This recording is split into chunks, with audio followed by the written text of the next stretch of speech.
Hello friends, welcome back to my channel. तो आज मैं आपको बताऊंगी कि ब्लाउज में हम पतली शोल्डर पट्टी किस तरह से ले सकते हैं, किस तरह से हम उसकी कटिंग करेंगे। पतली शोल्डर पट्टी को ब्लाउज में हम किस तरह से पतली शोल्डर पट्टी ले सकते हैं। किसी किसी को मोटी शोल्डर पट्टी अच्छी लगती है, किसी किसी को पतली अच्छी लगती है। तो मैं आज बताऊंगी आपको कि हम किस तरह से पतली शोल्डर पट्टी ले सकते हैं मेजरमेंट के हिसाब से। तो आप इस वीडियो को शुरू से एंड तक ध्यान से देखिए, तो आपको ये समझ में आएगा। तो सबसे पहले हम ब्लाउज की लंबाई लेते हैं। तो जितनी भी ब्लाउज की लंबाई हो उसमें 1 इंच प्लस करना।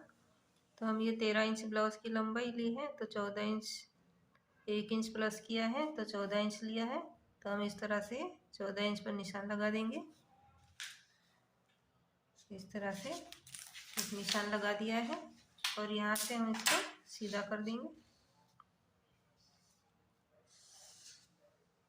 इस तरह से हमने इसको सीधा कर दिया है। अब यहाँ से हम शोल्डर लेंगे। तो हमको शोल्डर पट्टी पतली रखनी है, मोटी नहीं रखनी। तो उस हिसाब से हम शोल्डर लेंगे। तो जैसे 34 साइज के हिसाब से हम शोल्डर 5.5 इंच लेते हैं। तो हमको शोल्डर पट्टी ये पतली रखनी है, तो हम शोल्डर लेंगे 5 इंच। तो 5 इंच पर हम निशान लगा देंगे। तो यहाँ पर हम 5 इंच पर निशान लगाएंगे। इस तरह से 5 इंच पर निशान लगा दिया है। और आर्म होल लेंगे हम 6 इंच। तो जैसे 34 साइज का ब्लाउज है ये, तो हम आर्म होल 6 इंच लेंगे। नॉर्मल हम जितना आर्म होल लेते हैं 6 इंच उतना ही लेंगे हम।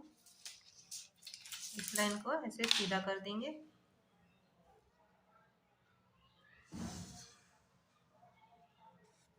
इस तरह से हम इसको सीधा कर देंगे। और यहाँ से हम जितनी गोलाई देते हैं आर्म होल की 1.5 से 2 इंच हम यहाँ पर बैक साइड के लिए गोलाई दे देंगे इस तरह से, और गोल शेप दे देंगे। तो जैसे ये 34 साइज का है तो उसका 1/4 आएगा 8.5 इंच। तो जैसे बॉडी मेजरमेंट से आपने नाप लिया है, तो 34 साइज का लिया है, तो उसमें हमको 1/2 इंच लूजिंग देना पड़ेगा। तो हमको इस पे 9 इंच पर इस तरह से निशान लगा देना है, क्योंकि 1/2 इंच हमने इसमें लूजिंग दिया है। अगर बॉडी मेजरमेंट से आपने नाप लिया है तो उसमें आपको लूजिंग देना पड़ेगा 1/2 इंच का। तो हमने यहाँ पे 9 इंच दिया है इस तरह से। और यहाँ मार्जिन हम रखेंगे 1.5 इंच का। इस तरह से 1.5 इंच का हम मार्जिन रखेंगे। इस लाइन को सीधा कर देंगे इस तरह से।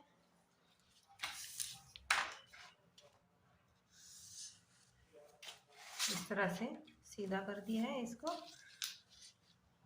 अब यहाँ से हम कमर लेंगे। तो जैसे कमर 28 है, तो 28 का 1/4 हम लेंगे 8 इंच, सॉरी 7 इंच।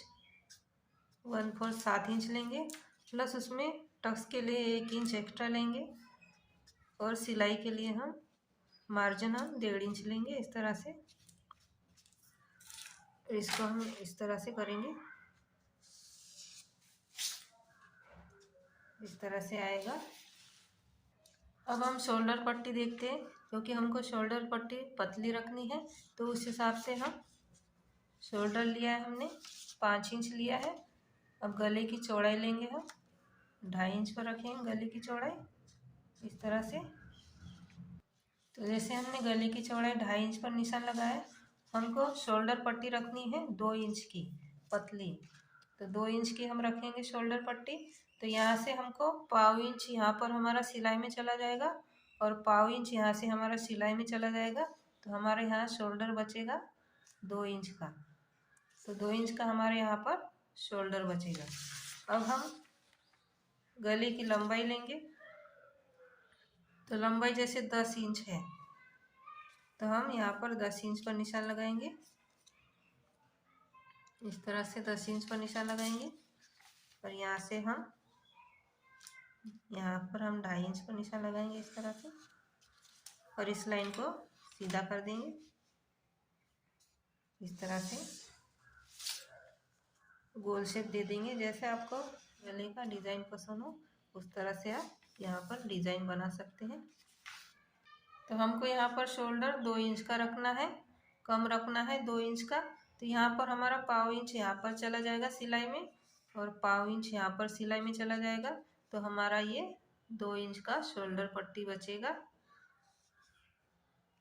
और जैसे आपको जितना भी डीप गला रखना हो आप रख सकते हैं। ये 10 इंच का डीप गला है, आप 11 भी रख सकते हो। जितना आपको डीप गला रखना है उतना आप डीप गला यहाँ पर रख सकते हो। और यहाँ से थोड़ा सा ½ इंच पर ही बाहर की साइड निकालें, ज़्यादा नहीं निकालना। इस तरह से यहाँ से हम ½ इंच से बाहर की तरफ निकालेंगे। यहाँ से हम ज़्यादा फैलाव नहीं रखेंगे, क्योंकि हम जब ब्लाउज पहनते हैं तो और ज़्यादा फैल जाता है, इसलिए यहाँ से कम रखना है। ½ इंच का थोड़ा सा रखना है, ज़्यादा नहीं रखना, फैलाव ज़्यादा नहीं रखना है। इस तरह से आप आसानी से डीप गला बना सकते हैं। तो जैसे ये हमारा डीप गला है, तो डीप गले में क्या होता है कि कंधे गिरने की प्रॉब्लम आती है, कंधे उतरते हैं। तो यहाँ से हम जब डीप गला लेते हैं तो यहाँ से हम गले की तरफ से थोड़ा सा ½ इंच से थोड़ा सा कम यहाँ पर हम डाउन कर देंगे। इस तरह से डाउन करना है। और यहाँ इस लाइन को हम इस तरह से तिरछे में मिला देंगे। तो इस तरह से थोड़ा सा हमको यहाँ से कम लेना है, ½ इंच से थोड़ा कम लेना है, क्योंकि ये हमारा डीप गला है। तो डीप गले में कंधे उतरने की प्रॉब्लम आती है, तो वो नहीं आएगी इससे। तो यहाँ पे हम थोड़ा सा इस तरह से तिरछे में यहाँ पर शोल्डर की तरफ मिला देंगे, इस तरह से। अब यहाँ पर हम बैक साइड का टक्स लगाएंगे। तो यहाँ से हम 4 इंच लेंगे, इस तरह से निशान लगाएंगे 4 इंच पर। और यहाँ से 3.5 इंच पर निशान लगाएंगे इस तरह से। और इस लाइन को हम इस तरह सीधा कर देंगे। ये हमारा टक्स हो गया है। और यहाँ से हम ½ इंच लेंगे, ½ इंच यहाँ से लेना है और ½ इंच यहाँ से लेना है, इस तरह से। और हमको ये तिरछे में मिला देना है। तो ये हमारा बैक साइड का टक्स लग गया है, इस तरह से। ये हमारा बैक साइड का टक्स लग गया है। और किसी किसी को ये जो शोल्डर पट्टी होती है वो बड़ी अच्छी लगती है, किसी को ये शोल्डर पट्टी छोटी अच्छी लगती है। तो इस तरह से मैंने आपको समझाया है कि ब्लाउज में अगर शोल्डर पट्टी कम रखनी है तो किस तरह से हमको शोल्डर लेना पड़ता है। तो इस तरह से मैंने आपको समझाया है कि ब्लाउज में शोल्डर पट्टी कम रखनी हो तो किस तरह से हम शोल्डर पट्टी कम रख सकते हैं। इस हिसाब से आप ब्लाउज बना सकते हैं। अगर शोल्डर पट्टी आपको कम रखनी है तो आप इस हिसाब से ब्लाउज बना सकते हैं। इस नाप से आप आसानी से ब्लाउज बना सकते हैं। अगर आपको शोल्डर पट्टी कम रखनी है तो हमको जो शोल्डर होता है वो हमको थोड़ा कम लेना पड़ता है, क्योंकि जो हमारी शोल्डर पट्टी होती है वो कम होती है, इस वजह से हमको शोल्डर भी थोड़ा कम लेना पड़ता है। बस जो शोल्डर पट्टी हमको कम रखनी होती है तो उस हिसाब से हमको शोल्डर लेना पड़ता है। तो इस तरह से मैंने आपको समझाया है कि ब्लाउज में अगर शोल्डर पट्टी आपको कम रखनी हो तो किस तरह से कम रख सकते हैं। अगर ये वीडियो आपको पसंद आया है तो लाइक करें, शेयर करें। और अगर हमारे चैनल पर आप नए आए हैं तो हमारे चैनल को आप सब्सक्राइब करिए। Thank you for watching video.